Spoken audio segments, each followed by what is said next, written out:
manusia gerobak, kemudian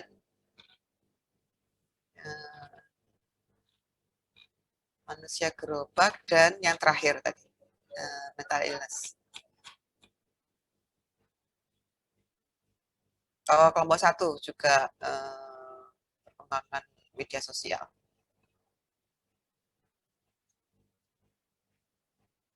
Sorry, jadi ada 1, 2, 3 berkaitan dengan media sosial. Kemudian 2 riset, 2 rencana riset tentang masyarakat sekitar gitu ya, kelas menengah ke bawah, dan lainnya adalah pembelajaran daring, entah itu bentuk hybrid atau yang itu di subjeknya adalah mahasiswa atau anak sekolah. Nah, nah berikutnya satu hal yang menurut saya nanti kita harus, kalian juga harus aware dan harus harus bisa, dan itu bisa dilatih, adalah yang sering saya sampaikan adalah membedakan pertanyaan penelitian dengan pertanyaan wawancara.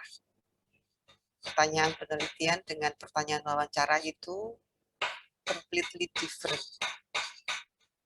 Well, not really completely sih, actually. Jadi karena pertanyaan wawancara itu nanti akan kita dapatkan setelah kita punya pertanyaan penelitian yang lebih fix. Stop this and start my, coba ya saya pakai whiteboard ya.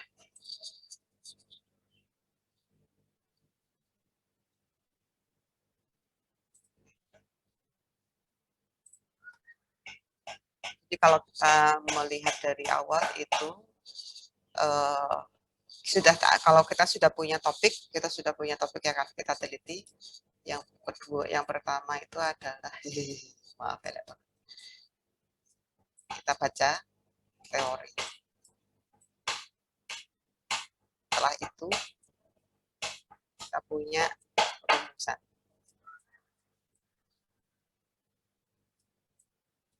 Jadi kalau latihan PTF ya guys, kok misalnya kita sudah mulai PTF pertemuan tatap muka, itu juga nanti akan kayak gini. Jadi ada whiteboard yang bisa datang di kelas itu akan melihat yang saya tulis, nanti yang tidak bisa datang ke kelas karena saya juga dosen juga harus menyediakan pelajaran jarak jauh, jadi mungkin akan lebih banyak memanfaatkan whiteboard di sini. Lalu di sini adalah wawancara. Maafkan kalau saya masih kaku memegang mouse ya. Oke, jadi urutannya seperti ini guys. Sebenarnya teori ini nanti terutama kalau untuk penelitian kualitatif ini nanti bisa kita bisa kita susulkan gitu ya. Tapi gambaran umumnya, gambaran besarnya setelah kita punya ini adalah kita mendapatkan dari teori, dari jurnal atau dari apa yang kita buat di latar belakang lah kira-kira gitu, atau pemberitaan di media massa dan seterusnya. Maka kegelisahan yang akan kita teliti itu juga akan lebih. Kemudian setelah itu baru kita merumuskan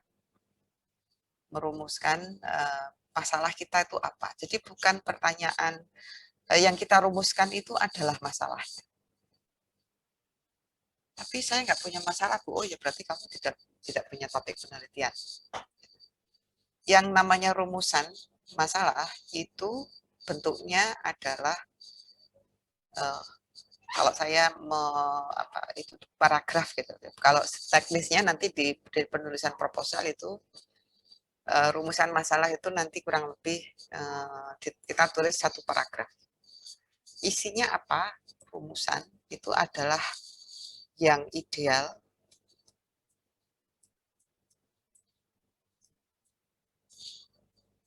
dengan yang nyata.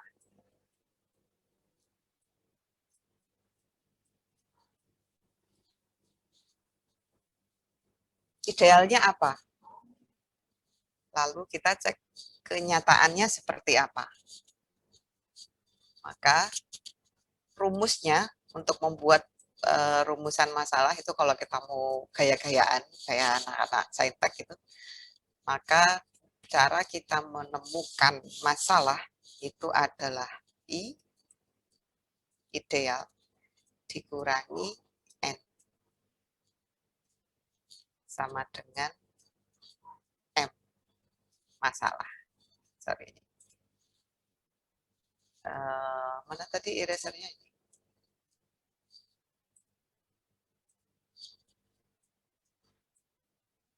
Ya, ini adalah rumusnya. Gampang toh?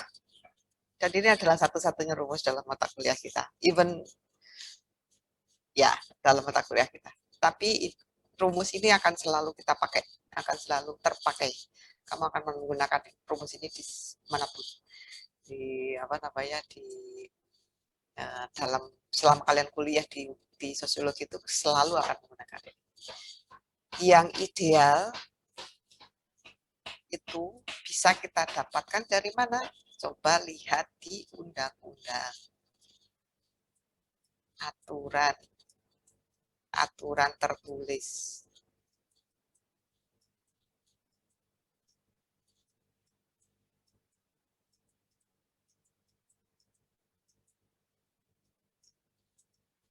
Kita juga bisa lihat di pokoknya kalau yang ideal-ideal itu kita dapatnya dari mana sih? Bisa juga kita dapat dari kitab suci misalnya.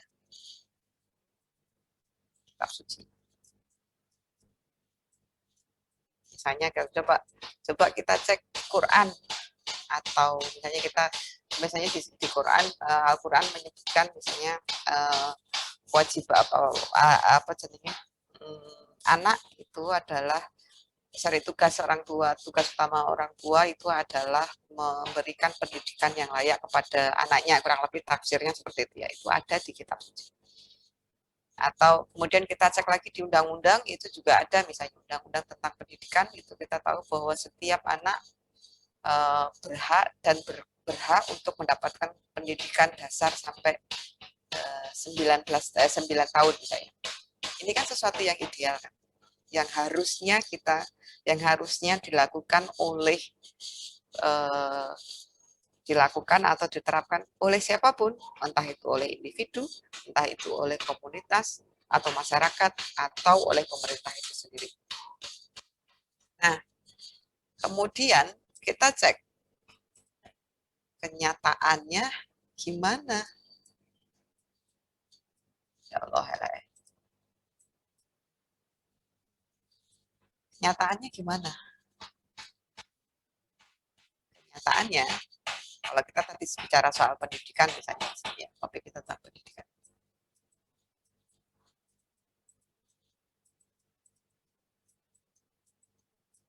Kenyataannya masih ada anak yang putus sekolah misalnya. Oh, kita tahu nih, oh ada yang putus sekolah. Oh, ada yang ada yang kalau yang bicara soal sekolah daring misalnya nggak punya atau tidak bisa mengikuti pembelajaran karena tidak punya dan lain sebagainya dan sebagainya. Jadi yang nyata itu adalah apa yang kita lihat baik itu secara langsung tetangga kita, saudara-saudara kita misalnya seperti itu, atau yang tidak langsung kita mendapatkan informasinya dari mana? Dari media massa.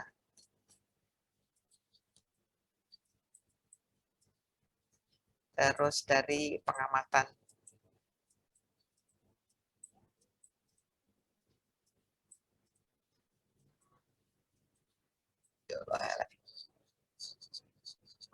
Kan kemudian kan kita bisa menemukan, bisa tahu nih.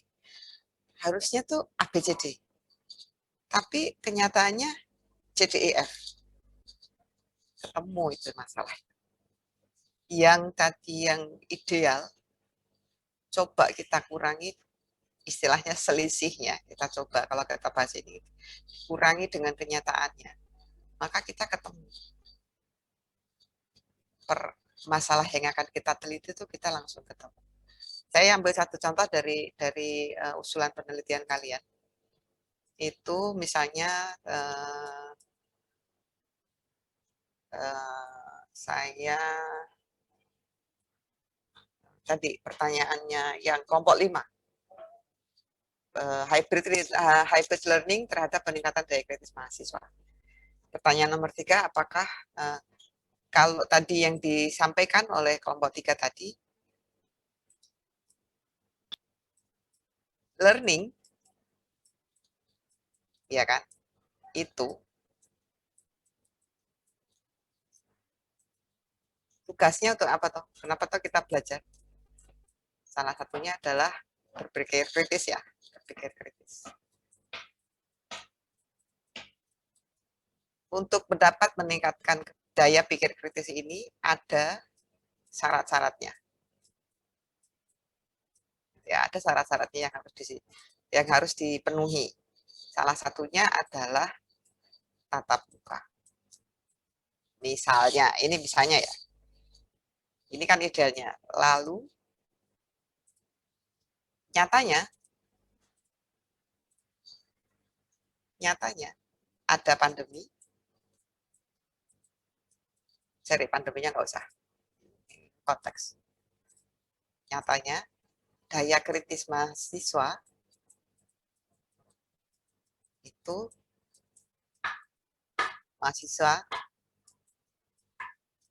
tidak kritis. Nah, ini kan langsung ketemu nih. Oh, ternyata ada masalah nih di sini. Ada masalah karena menganggap para peneliti ya, para pengusul penelitian ini beranggapan bahwa mahasiswa sekarang itu nggak kritis. Gitu. Kenapa? Karena tidak kritis. Karena pembelajaran dilakukan secara daring.